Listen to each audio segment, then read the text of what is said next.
you so much for coming tonight for First Wednesdays. It's nice to see a big crowd. I'm ever so grateful it wasn't last night. I think it might have, we still could have pulled in a big crowd, but it's better tonight. My name is Lucinda Walker, and I am the director of the Norwich Public Library. Just before we start, I want to ask, how many of you have never been to a First Wednesdays event? Show of hands. Oh, wonderful. Thank you. Thank you for coming out tonight. You will see that we have some clipboards going through the audience, and we would ask that to help the Humanities Council better understand who's coming to these events. If you could just fill it out, give us your name, or if you're already on the mailing list, tell us what town you're from. It's really important for us to understand the outreach that First Wednesdays has in the community. So those will just go around, sprinkle them around. We would really appreciate it if you could fill that out. First Wednesdays is a program of the Vermont Humanities Council, and it is co-hosted by the Norwich Historical Society and the library. And the Vermont Humanities Council receives support for the overall program from the Vermont Department of Libraries and the National Life Group Foundation. The Norwich Historical Society and the library receive funding for First Wednesdays from the Friends of the Norwich Public Library, the Jack and Dorothy Byrne Foundation, the Ledger National Bank, Mascoma Savings Bank, and the Historical Society. Tonight's special underwriter is the Norwich Bookstore, and Penny McConnell will be selling copies of the quartet after the talk. I would please remind you to turn off all your mobile devices, and I just got a new one, so I better run over and do the same myself. And to introduce Mr. Ellis is Peter Gilbert, the Executive Director of the Vermont Humanities Council. Thank you.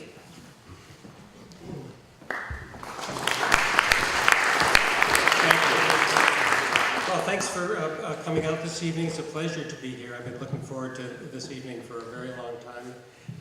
The opportunity to introduce and to hear from Professor Joseph Ellis. Joseph Ellis is one of the nation's leading scholars of American history. He's the author of 9 books.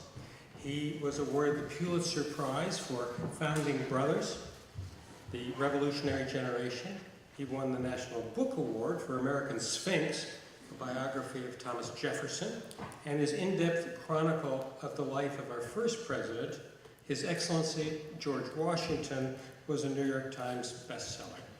His newest book, The Quartet Orchestrating the Second American Revolution, 1783-1789, was released earlier this year. His essays and book reviews have appeared in myriad national publications, including the New York Times, the LA Times, the Wall Street Journal, the Chicago Tribune, the New Republic, and the New Yorker. You may have seen his commentaries on PBS, CNN, on C-SPAN, and he's featured in several public broadcasting historical documentaries, including the PBS American Experience program on John and Abigail Adams, of course, and a History Channel documentary on George Washington. Professor Ellis just told me that this is the first autumn he hasn't been teaching in over 40 years. And we're delighted to have him here today. He is a professor emeritus from Mount Holyoke College, where he taught for 40 years. He's taught at a number of other places as well, including the Honored College at UMass, at the United States Military Academy at West Point, and he most recently taught in the Leadership Studies program at Williams College. The fact that he is a Pulitzer Prize winner brings attention to the fact that 2016 is the 100th anniversary of the creation of the Pulitzer Prizes. I'm pleased to tell you that in 2016, between January and May, for those first 5 months of this First Wednesdays season, there will be a Pulitzer Prize winner or a talk about Pulitzer-related issues in each one of the 9 First Wednesdays communities, sites around the state, at least one. And in the fall, October, November, and December, we'll also feature other Pulitzer Prize winners. So that's a look into the future. I hope you'll stay tuned for that. Hope to see you Next month, Peter Saccio from Dartmouth has agreed to talk about Cymbeline to come out of retirement, and looking forward to that as well. But tonight, a treat, very much so. Won't you join me, please, in welcoming Professor Joseph Ellis.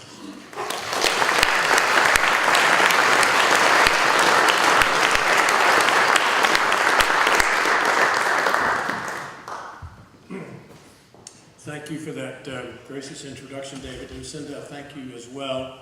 And thank you for coming in on a not-so-perfect evening, although it could have been worse if it were yesterday.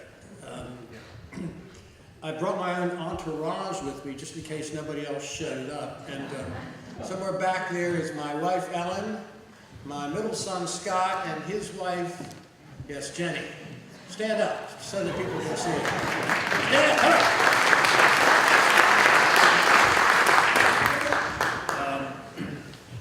Actually, my middle son, Scott, had something to do with the creation of this book called, what's the name of this book? The Quartet.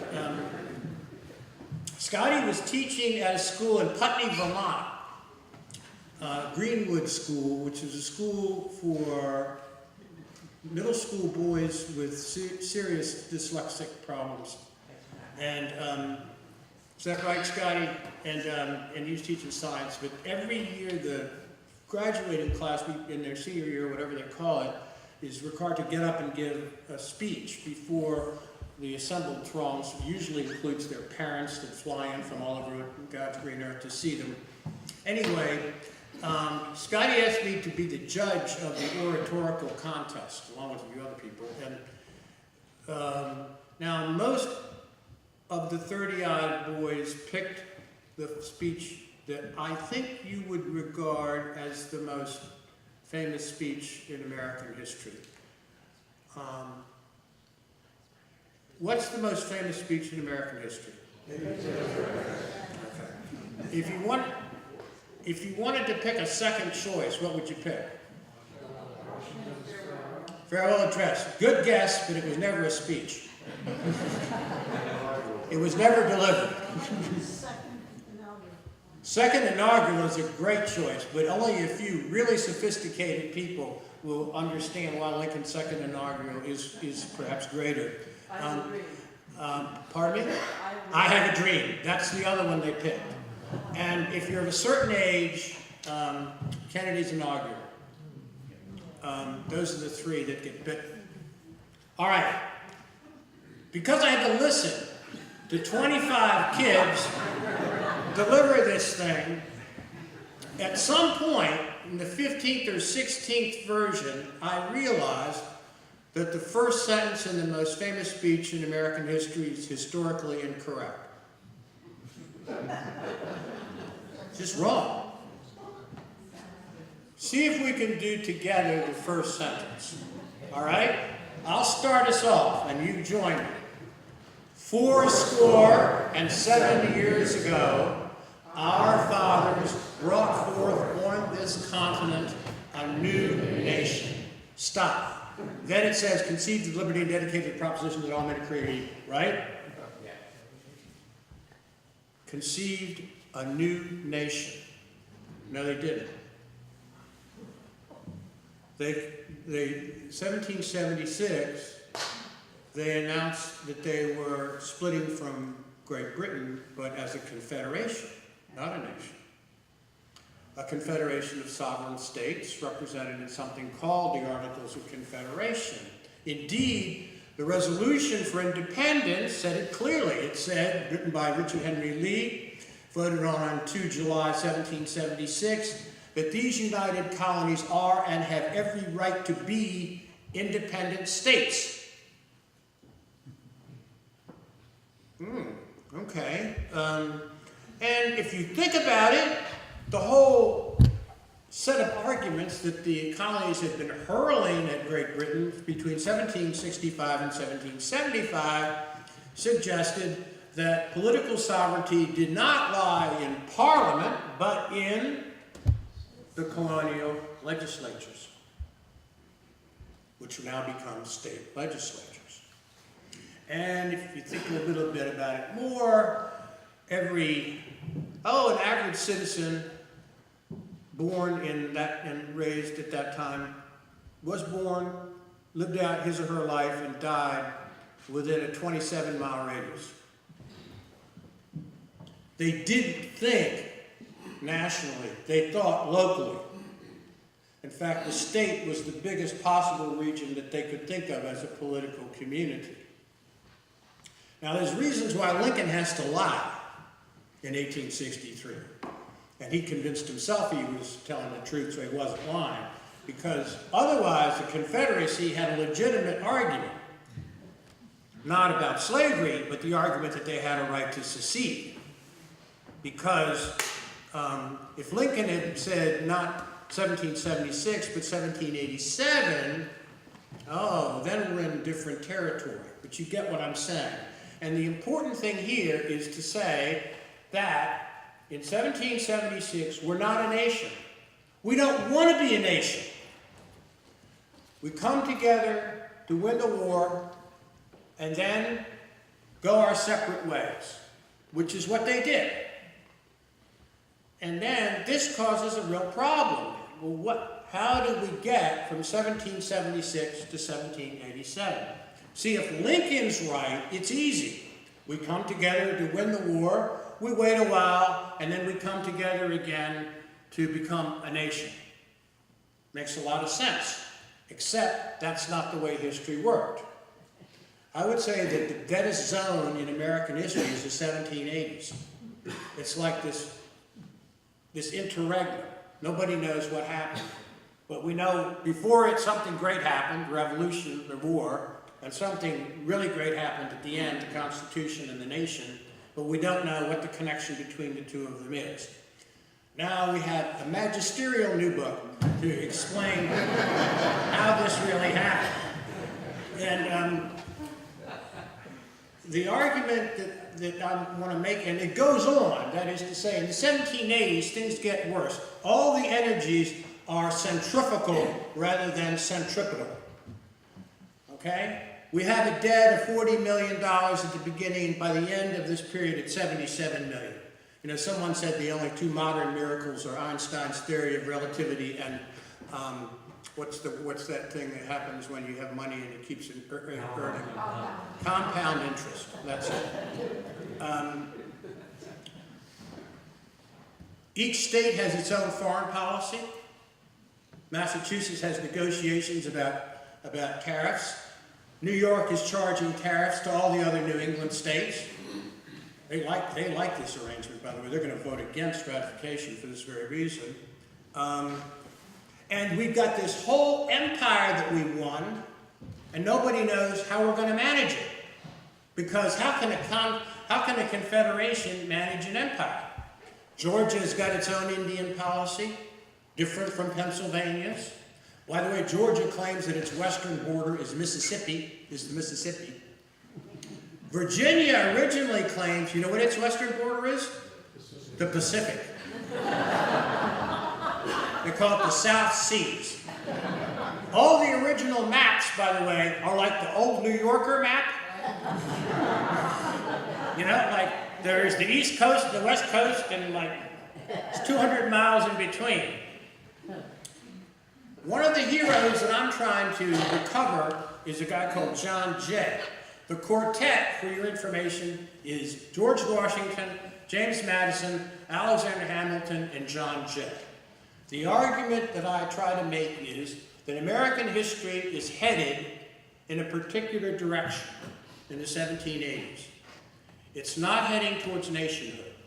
It's headed towards an American version of the EU. It's a regional set of sovereignties. That's where we're going. And four guys say, I don't want us to go there. I'm going to change the direction in which American history is headed. And they do it. And if this story is true, and of course I have to believe it is, this is the most dramatic and consequential act of political leadership in American history. I get irritated on occasion in reviews. Most of the reviews have been very nice, and I don't mean bad reviews, but people say, this book by Ellis, it's nicely written, it's an excellent synthesis of what we already know. No, it's not. Nobody has ever said this. Now, they should have. It's an interpretation that's hiding in plain sight. Nevertheless, partly because the profession, and I'm a card-carrying historian, is moved off in another direction. Young historians today don't study dead white males. They study blacks, women, and Native Americans, if they do early America. If you don't study them, you're out of it. And it's not fashionable to have a historical interpretation that gives credit to an elite. Things that really are good always happen from the bottom up, so they believe it. Well, guess what? That's not true in this particular case. This is an elite-driven moment. Most people, well, if you took a poll, and of course, polls in the modern sense were unavailable, I would say it would go like this with regard to movement towards a constitution. 20% were in favor, 40% were opposed, and the rest couldn't care less. They really couldn't care. They were living in their own worlds, and the limits of their farms constituted the limits of their own thinking. Vermont is in this story. Vermont wants to become a state in 1782, 83, as soon as the war's over, right? It's held up until 1790. Why? Exactly what I'm talking about. You think we have a dysfunctional Congress now? This was an inherently dysfunctional government. It wasn't supposed to be a government. It was supposed to be like a League of Nations. Massachusetts claims part of the land that Vermont wants. New Hampshire claims more, and New York has claims on some too. And Virginia doesn't want Vermont in because it's another New England state and it will give greater weight to that section. They combine to block Vermont statehood for 6 years. And then when the Constitution is passed, Vermont's the first state in the Union, as we all know. Okay. How does this happen? The four men, three of them happened to be together in New York. Madison, Jay, and Hamilton are all serving in the government under the Confederation Congress. Jay is the head of foreign policy. They call it superintendent of foreign policy. It's really great. Adams and Abigail, too, write him from London and say, how can we have a foreign policy when we don't have a government? Massachusetts is over here signing its own treaties. They laugh at us as American ambassadors. Speaking of Jay, I started to tell you the story before. August 1782, Jay is in Paris, and he's standing in a room with a guy called Aranda. Aranda is the Spanish minister to France. What are they doing? They're trying to begin negotiations for what becomes the Treaty of Paris, ending the American War for Independence. Why is Jay talking to the Spanish ambassador? Because the American instructions from the Congress are, do nothing without the French. But the French have a treaty to do nothing without the Spanish. So I got to talk to Aranda. They lay a map out on the table of North America, a reasonably accurate non-New Yorker kind of map. Aranda puts his finger on Lake Erie and draws a line straight south through Ohio into what is now Tallahassee. He says, everything east of that line is yours, everything west of that line is ours, Spain's. Jay doesn't have to draw a line. He puts his finger on the Mississippi. Everything west of that line is yours, everything east of that is ours. Non-negotiable. He doesn't have a cell phone to call in to find out if he has the approval of anybody, but once it's clear that Spain and France are going to resist American control of the eastern third of the North American continent, Jay says to Franklin and to Adams, we have to break our instructions. And they do. And that's how we get the eastern third of North America. And if you think about it, when the war starts, who ever says, we're fighting this war to win an empire? We're fighting it for independence. Well, independence is the great principle, but the empire is the great prize. And it sits in the minds of all the four people I've described as something that requires a nation to manage. Okay. How does it happen? How do we get a constitutional convention? It's suggested many times in the 1780s, and as soon as it's suggested, it's killed by the very thing it's trying to cure, the problem we have with our current Congress. Because the committees won't listen to it. They just let it die as a proposal.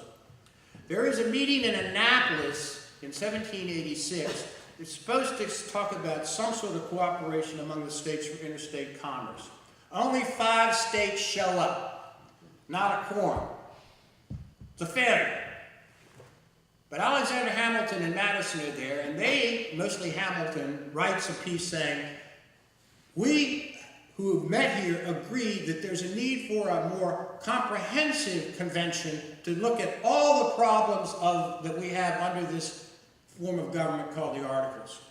It's like some club fighter has just been knocked out by a journeyman boxer and has decided to declare himself heavyweight champion of the world, because there's no chance that this second convention is going to work. Something happens in between, down around our neck of the woods, called Shays' Rebellion, that prompts a sense of urgency that didn't exist before. And here's where Madison, Hamilton, and Jay start to talk to each other. And they say, this provides an opportunity. What do we need to do to avoid the fate of Annapolis? Failure. There's only one thing we can do. Get Washington. If we get Washington, everything we do has a chance. It legitimizes it. And so they begin the courting of Washington. Washington is embedded beneath his vine and fig tree in Mount Vernon, and he does not wish to leave. Later on, when he's elected president, no president in American history did not wish to be president more than George Washington. On many occasions in recent weeks, I've thought what kind of instructions Washington would give to Donald Trump. It would be, the speech you should deliver upon nomination is to say, you did not seek this. In fact, you seek to avoid it at all costs, that you're not qualified to serve. And if anybody else could do it instead of you, they should. Washington also has declared himself to be retired for life. He has committed the Cincinnatus Act. Cincinnatus, the great Roman general, swords into plowshares, retires from active service into retirement. Everybody knows him for his surrender of power.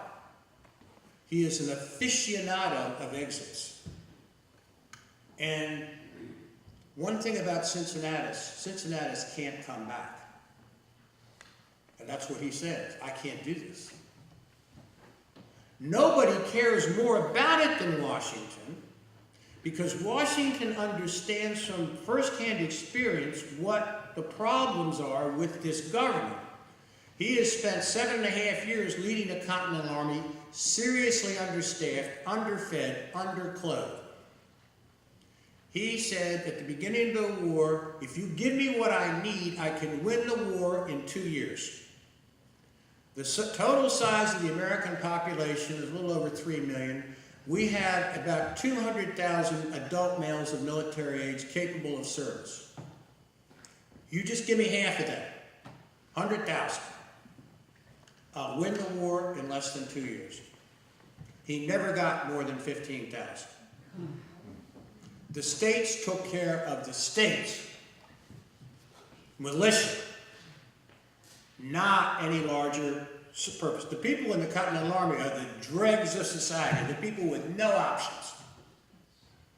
And in a given year, it would be 12 to 15,000. At the end of enlistments, it'd go down to 3,000, and it'd be like an accordion and swell again. But Washington was profoundly aware, because of his experience, of the inadequacies of the existing Confederation. He says it was a nugatory government, headed towards anarchy. He wants to do something, but he says, I can't do it. In addition, if you look in his papers, it's almost elegiac. He keeps talking in terms of, I'm gliding down the stream of life. He's in his mid-50s. No male on the Washington line for 5 generations had ever lived past their 50s. His hourglass is running out, he thinks. When he sends his last letter to Lafayette, after Lafayette just leaves Mount Vernon in 1784, and he says, you'll never see me again. And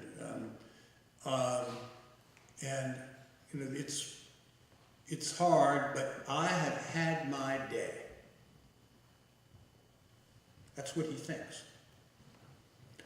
And he doesn't have any desire to come back. How do they get him? They get all 3 of them go, 3-on-1 on Washington. Jay, Madison, and Hamilton. And Hamilton especially powerful because he served with him throughout the war as his aide-de-camp. They get another guy called Henry Knox, who was his artillery officer, the old Henry Knox, the only guy, the fattest guy in the Continental Army, looks like Santa Claus. And they convince him that if this thing succeeds, it will guarantee his legacy as father of your country. That's what they say. It's the first time that phrase gets used, father of his country. And it's got a shot at succeeding if you do it. Washington's influence is significant because, here's what he says to Madison. Okay, I'll do it on one condition. We go for broke. No middle position.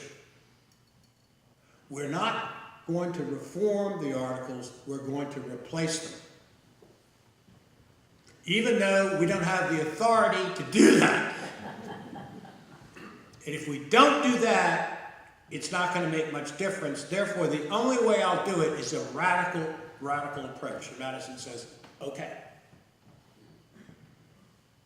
Madison then takes over in the next chapter more than anybody else. And if you're a client, well, you would want Madison as your lawyer.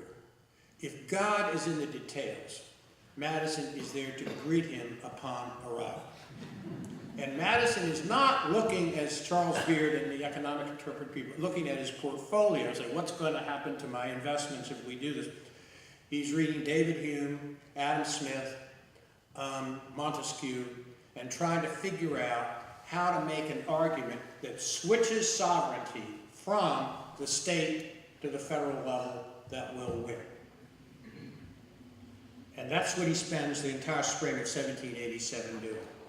Madison is often called the father of the Constitution for good reason, but his greatest contribution is made before it ever meets. And he draws up on the basis of his study something called the Virginia Plan, which calls for the creation of a 3-part government: executive, legislative, bicameral legislature, independent judiciary, clear line of sovereignty, federal government sovereign. In fact, in his idea, the federal government has a veto over all state legislation. That's the plan that sets the agenda at Philadelphia in May of 1787, because nobody else is ready. In the convention, this is heretical to say this, or near heretical. What people actually say in speeches makes almost no difference. The result is baked in from the beginning. What do I mean? There are three groups. Radicals want to get rid of the Articles and replace them with the federal government that's sovereign. Moderates who want change in the Articles, varying kinds of change, some degree of authority over foreign policy, over tax policy. Ooh, that'll be tough. Conservatives want no change. The conservatives boycott the convention. Patrick Henry says, I smell a rat. Then the others boycott it because they don't care. Like, the same thing's going to happen in Philadelphia that happened in Annapolis. We don't have to worry about this. Plus, I don't care. So the fight's going to be between radicals and moderates. The radicals for clear sovereignty of federal government, the moderates for something that's a revision of the existing articles. On the first day, they say that voting will be conducted in the same manner as it has been under the Confederation Congress. One state, one vote. That means Delaware, with 60,000 residents, has the same representation as Virginia, with 378,000. That means the small states can block anything. That means it's going to be a compromise between the two positions. And the Great Compromise, also called the Connecticut Compromise, is reached in July when they agree that for purposes of representation, the House will be by population and the Senate will be by state. This is a victory for the statespeople, okay? This then translates into that strange contraption called the Electoral College, and it means that the vote on the president will be also distributing the state power versus national population power. Most people in Europe still haven't got the vaguest idea what this thing is called the Electoral College, and for good reason. Anyway, there are two ghosts at the banquet of the convention. One they can't stop talking about, that's monarchy. Any discussion of executive power that suggests that we might have robust executive power is regarded as monarchical. They can't figure out what to do. They talk about executive power more than anything else. They eventually figure out how to elect the president and how to impeach him. They spend a lot of time in August doing that. But you read the Constitution and what it says about the executive branch. You tell me what it can do. Nobody knows. Leave it ambiguous and let Washington figure it out when he gets there. And they are pretty sure it's going to be Washington. Slavery, just the opposite. So ominous, you can't talk about it at all. The word will never appear in the document, either slave or slavery. Well, how do you talk about it? That species of property. For those people who wanted to see, especially from South Carolina and the Deep South, a clear statement supporting slavery, they lose. For those people from other states in the North that wish to see something on the other side, putting slavery on the road to ultimate extinction, they lose. Most people think it's going to die a natural death because slave labor can't compete with free labor. They don't foresee the cotton gin, which doesn't come until 6 years later, 1793. The net result is a compromise on slavery, an extension of the slave trade for another 20 years. About 500,000 people come in during that time, by the way. Curiously, this fools a lot of people. Virginia votes against any extension of the slave trade. All Virginians want to end the slave trade. You think that means they want to end slavery? No. No. They're well stocked. If you end the slave trade, their slaves become more valuable and they'll sell them to South Carolina and Georgia, which is what's going to happen. So they look like they're taking a moral position. It's not really a moral position at all. Jefferson loves this position, you know. This is perfect for Jefferson. He looks like he's not even there, by the way. But anyway, the net result is a document that makes no one happy. The doctrine of original intent, a judicial doctrine shared by at least 4 members of the current Supreme Court, is dependent on the notion that there were clear original intents. They aren't. In fact, nobody got what they wanted. We'll talk about that in a second, an extension of that. Let me see where we are. Okay, we gotta move. In the end, Madison comes to understand. Madison speaks more than any other person at the convention, save one. Gouverneur Morris. You ever heard of Gouverneur Morris? He's a tall guy, peg-leg guy. Got the same exact torso as Washington, 6'2½". In fact, the statue of Washington in front of the Virginia Capitol is Washington's head, done by Houdon, the great French sculptor. It's Gouverneur Morris's body. Because Morris is in Paris and they take the peg leg off. This guy is really an important guy too. He doesn't make my quartet, but he's really an interesting guy. In August, at the convention, they create a committee of style. The committee of style is supposed to put together all the drafts into a single final draft. Always, you want to get on the committee of style if you possibly can. Hamilton and Madison are on this committee, and they delegate it all to Gouverneur Morris. So, Jeopardy question: Who wrote the Constitution?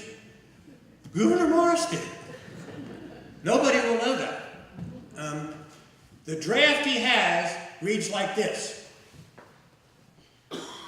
We, the people of Massachusetts, Rhode Island, Connecticut, New York, New Jersey, down the coast. He changes it by himself. Nobody tells him to do this. Nobody questions it. He changes it to we, the people of the United States. That is an enormous change. It is what they've been arguing about all summer. And he just changes it rhetorically himself.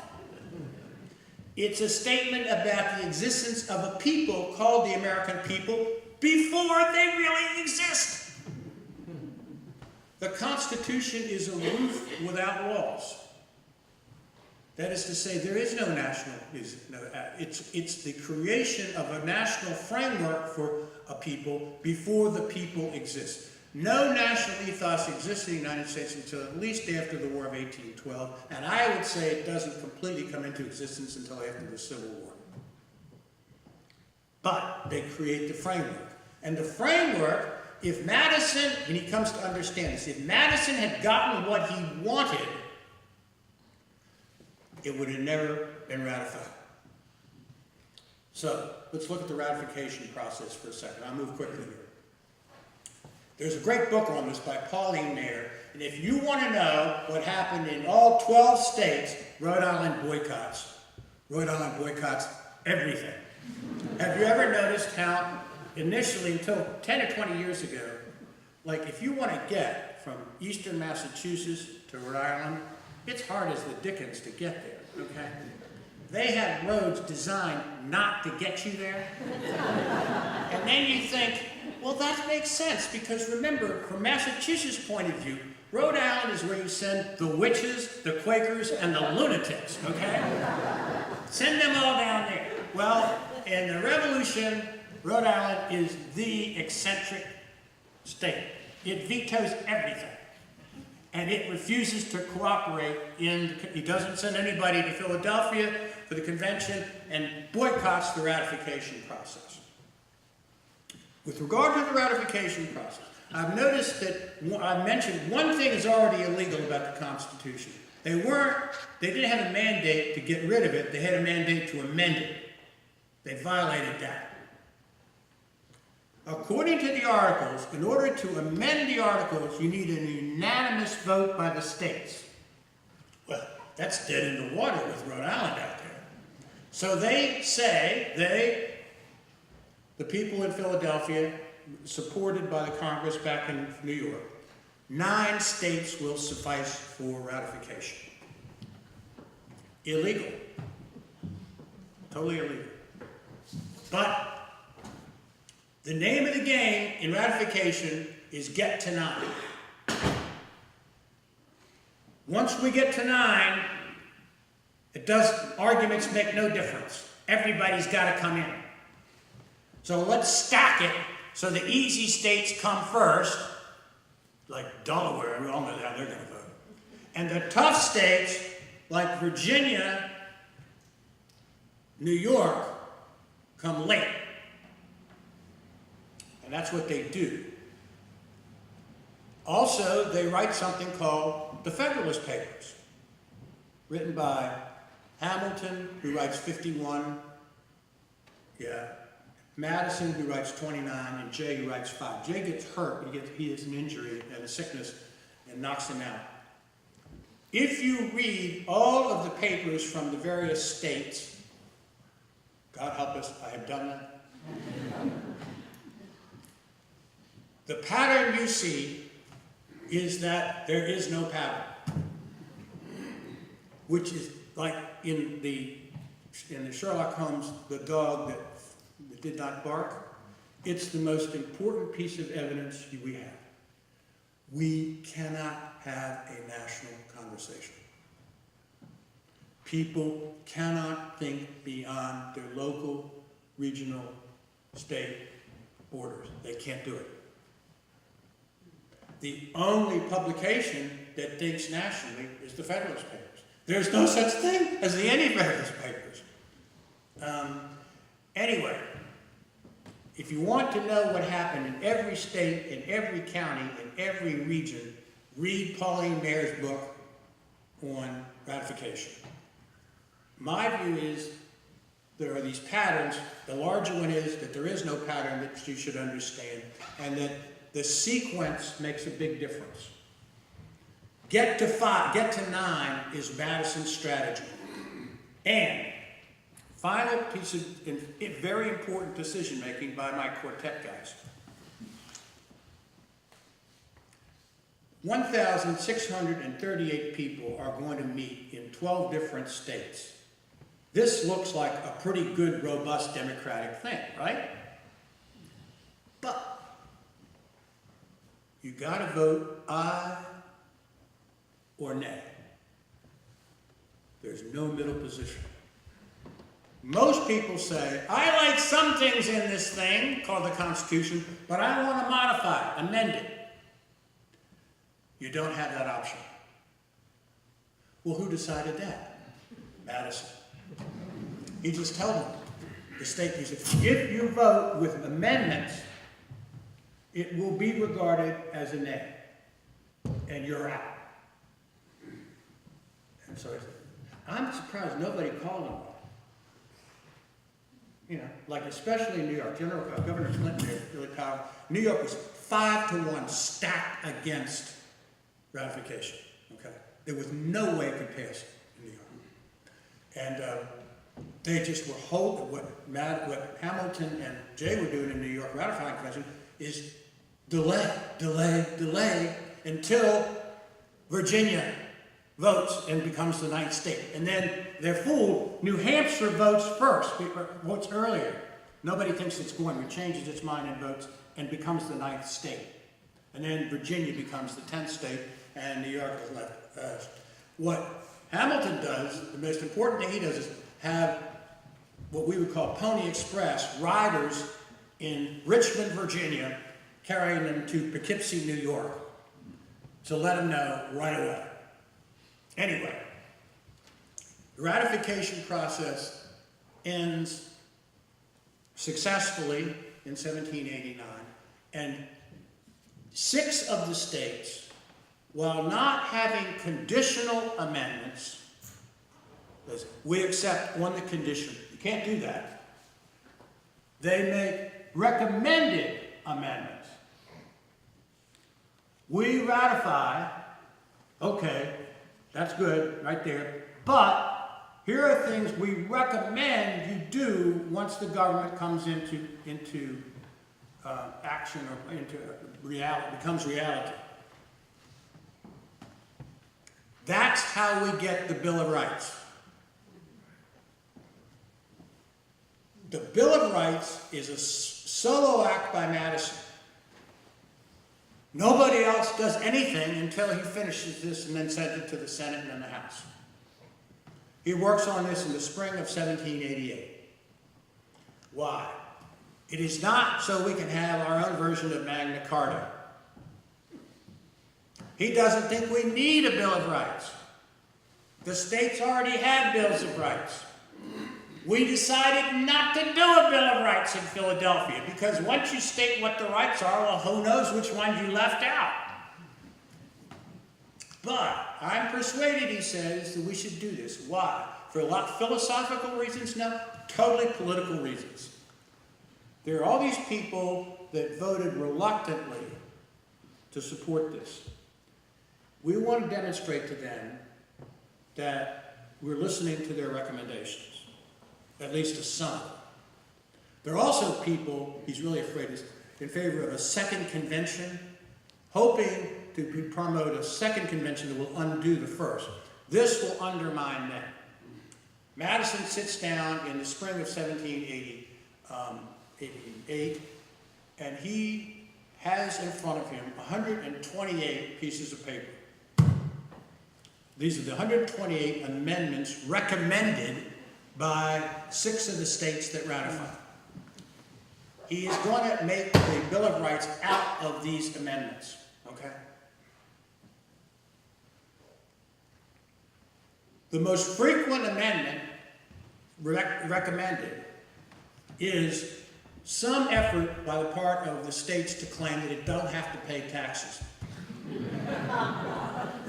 Like, let's go back to the way it was under the Articles where you tell us we have to pay and we say, screw you. That's the one. All 6 states that have amendments, recommend amendments, they recommend this.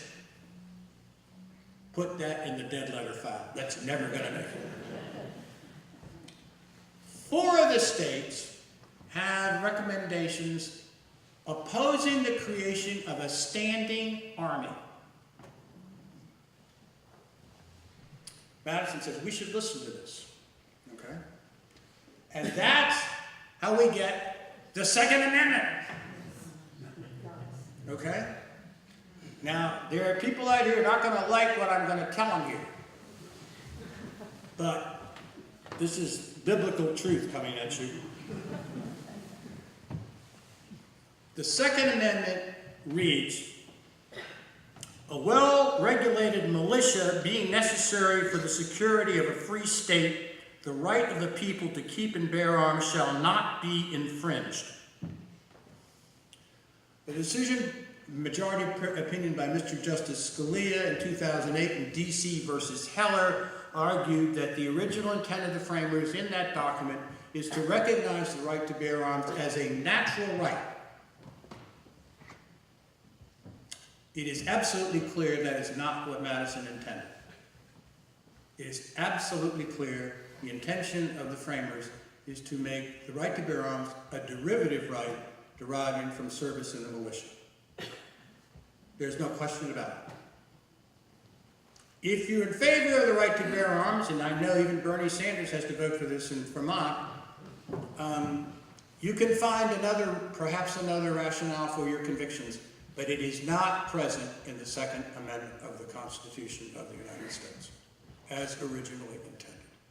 It is in Scalia's opinion, or the clerks that work for him, but I would tell you that's a 32-page decision, which is absolutely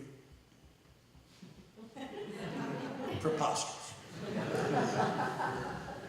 And that, I'm going to conclude on a note here, and I'll quote from Jefferson, who wasn't even present in Philadelphia, but was the most lyrical of them all with words, as we know, on the doctrine of original intent. That is the belief that we can look back to the framers. I've spent a lot of time trying to understand these guys, but the notion that we should look back to them and regard them as, oh, you know, tongues of fire appeared over their heads during this moment, and therefore we should take literally what they say as the grounds for our own interpretations up here in the present. This is what Jefferson said. People always asked him about this. What do you think? This comes from a letter to a friend called Samuel Kercheval in 1816. Some men look at constitutions with sanctimonious reverence and deem them like the Ark of the Covenant, too sacred to be touched. They ascribe to the preceding age a wisdom more than human, and suppose what they did to be beyond amendment. I know that age well. I belonged to it and labored with it. It deserved well of its country. But I also know that laws and institutions must go hand in hand with the progress of the human mind. As that becomes more developed, more enlightened, as new discoveries are made, new truths discovered, institutions must advance also and keep pace with the times. We might as well require man to wear still the coat which fitted him as a boy, as civilized society to remain ever under the regime of their barbarous ancestors. This is how the book ends.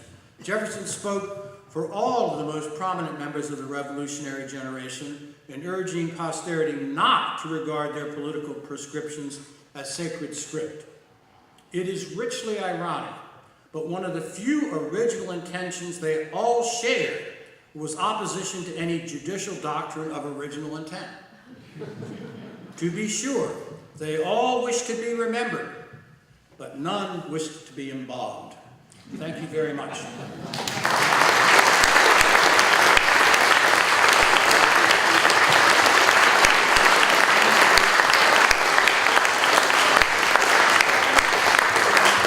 We don't need microphones here. This is a church. You know, I've appeared at the Vermont Humanities Wednesday things 3 times, once in Manchester and once in Brattleboro, and now here, and every place it's been a church, which is great. I mean, this is a wonderful place. But if there are any questions or comments, let's hear it. The best kind of conversation is an argument, so if you disagree, don't hesitate. Yes, sir? I'd like to just pursue this business about joining the militia and retaining a gun. Who wants to talk about the Second Amendment? Yes, sir. I've understood that, well, if you, it's a question really. If Yeah. you joined the militia, you had to have it, bring your gun to it, or could you join the militia and the militia would give you the gun? They prefer you have it. And the argument is that the militia will be well served if everyone possesses their own rifle, their own weapon. Okay? And what's underlined is a worry on the part of the states that there will be a professional army created that will impose on them, will violate their liberties in the same way the occupation of the British Army did during the 1770s. That's what they got in their minds. And in the original draft of the Second Amendment, Madison has a line that says, those people who, for religious reasons, are not willing to serve, this is a law that doesn't apply to them. So it makes it even clearer what's in his head with regard to the right to bear arms. If you are a member of the National Rifle Association or a bearer of guns, a hunter, and you want to believe you have a right to bear arms, you have a free right to believe that, and you might be able to come up with all kinds of reasons, but I'm telling you, it's not in the Second Amendment. Okay? You got to find it someplace else in your own imagination. Yes, sir. Professor Ellis, I'm baffled by how 3 or 4 states that did not ratify could consent to being required to join. You mean if suppose 9 went and 4 didn't? How would that work? Yeah. It depended on which states they were. If Virginia didn't, we were in deep doo-doo. Virginia is the biggest state. Remember, Virginia at that time includes West Virginia and what is now Kentucky. It's got the largest population and the largest economy. The vote in Virginia is close. It's 89 to 78. The winning votes come because of Kentucky. The people in Western Virginia think they'll be better off with Kentucky as a state, and that's more likely under the new federal government. Interestingly, in Virginia, the core of opposition comes from Tidewater, Virginia, because all the Tidewater plantation owners are heavily in debt to British and Scottish creditors. According to the Treaty of Paris, they are obliged to pay their debt. They owe about £4 million, a modern equivalent of $100 billion.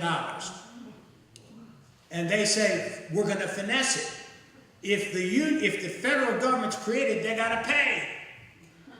That's the reason they opposed the Constitution. Beard always thought the only people voting for and against had to do with your possessions if you were in favor. No, you oppose it because it's going to hurt you too. There are people in New York who vote against it because they're making a lot of money confiscating Loyalist estates illegally in New York City.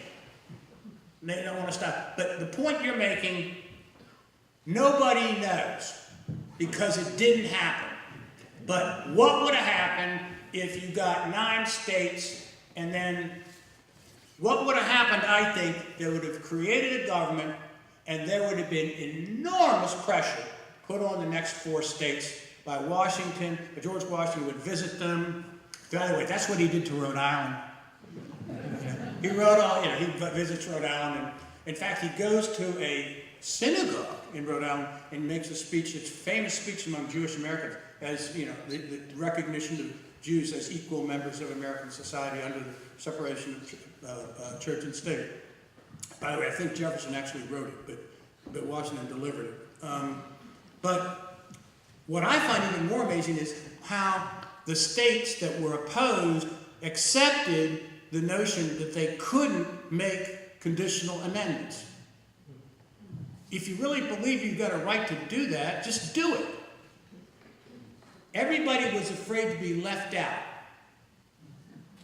One thing I did take, the press is strongly in favor of ratification, 92% of the press. It's not representative of public opinion, but there it is. I don't know. How about that? I don't know. Yes, sir. We'll have one more after this, and then we got to get out because people got to go to work, and it's cold out there. Yes, sir. The convention was convened to modify the Articles of Confederation. Correct. At what point did the delegates to the convention realize that they were creating a whole new constitution? Madison and the Gang of Four know from the beginning that's their agenda. The Virginia plan gets written by Madison. Here, you get really specific. Heavy thunderstorms up and down the East Coast, especially in New England in May of 1787. None of the New England states are there the day it's supposed to start, the convention. The convention is delayed by 10 days. During that 10 days, Madison lobbies everybody else in the Virginia delegation and a few other people like Gouverneur Morris and another guy called James Wilson in Pennsylvania for the radical agenda. They're set, therefore, once the convention starts, Gouverneur Morris gets up and proposes the Virginia plan as the agenda, and nobody else has got anything to offer. And that changes the agenda and makes it for replacement, not just reform. And then that means the small states for moderate reform are fighting a kind of what is the word I'm looking for there? A defensive position throughout the rest of the convention. But the person who has the best preparation and is ready to go, and that's because of Madison, ends up defining the agenda in Philadelphia. By the way, it's interesting, even though in some sense the Constitution represents a fundamental change in the values articulated in the Declaration. The Declaration is about rights. The Constitution is about responsibilities. They want to make a big point of the continuity. And so that's why they have the meeting in the same building and in the same room that the Declaration is signed in. There's a big change happening here. It is a second American Revolution. I'll close on this if you'll. What makes the American Revolution a revolution? The term revolution by political scientists has been dominated by European thinkers of a Marxist hue, and the model is really the French or the Russian Revolution. And it means a change in one class replaces another class. It's a fundamental change in the structure of society. If that's your definition of revolution, the American Revolution is not a revolution. In fact, in some ways, the reason the American Revolution succeeds is because it's not a revolution that way. It's an evolution. Evolutions are much more successful, by and large, than revolutions. What makes the American Revolution a revolution is also not winning a successful war for colonial independence. Is that a revolution? Well, beating the greatest army and navy in the world is a pretty big achievement, but in the 19th and 20th century, we have lots of wars for successful colonial independence, and we don't call them revolutions. What makes it a revolution is what they do in Philadelphia in 1787. It creates the largest republic in world history that becomes the model for the liberal state in the 19th and 20th century, that goes on to defeat the monarchies of Europe in the 19th century, the totalitarian dictatorships of the fascists and Nazis, and then the communists in the 20th century, and represents the poster child for the way a government should be organized. There's only one dramatic, other option, and that's the Muslim Caliphate. And that means going back to 6th century medieval. And I don't mean, China is going to be exactly like us, or Russia is going to be exactly like us, but the existence of a bottomed on the principle of popular sovereignty and some form of market economy. That's what they created. That's what makes it a revolution. And so, if you ask Washington, it's one continuous thing. The title of the book is The Second Revolution. We're saying the first is 76. This is the second. This is the one that really culminates and institutionalizes the principles, though. Read this. It's not. I do believe it's written to be read and not to be just, footnoted in some graduate students' notebooks. And I want to thank you for coming out this evening.